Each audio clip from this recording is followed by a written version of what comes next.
ശബരിമല സ്വർണ്ണ കവർച്ചയിൽ ദേവസ്വം ബോർഡിനെ സംശയമുനയിൽ നിർത്തി Devaswom vigilance report.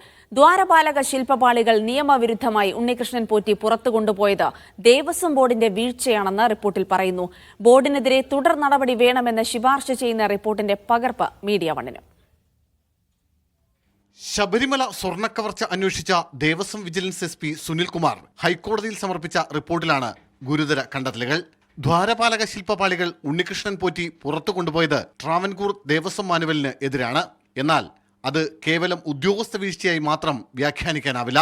2019 Devaswom board അധികൃതരുടെ പ്രേരണയോ സമ്മർദ്ദമോ നിർദ്ദേശമോ ഇതിന് പിന്നിൽ ഉണ്ടായിരുന്നുവെന്ന വസ്തുത ഗൗരവമായി അന്വേഷിക്കേണ്ടതാണ്. ദ്വാരപാലക ശില്പപാളികൾ പുറത്തു കൊണ്ടുപോയത് 2019 ബോർഡിന്റെ വൻ വീഴ്ച. തുടർ നടപടി വേണം.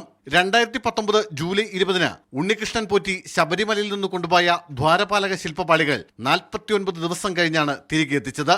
ഇത് ദേവസ്വം ബോർഡ് അധികൃതർ അറിഞ്ഞില്ലെന്ന് കരുതാനാവില്ല. ഉദ്യോഗസ്ഥരുടെ മാത്രം താൽപര്യപ്രകാരം ചെയ്തുവെന്നും വിശ്വസിക്കാനാവില്ല.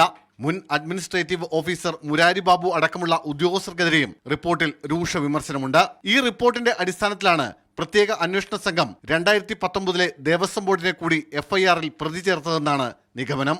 മീഡിയ 1 തിരുവനന്തപുരം.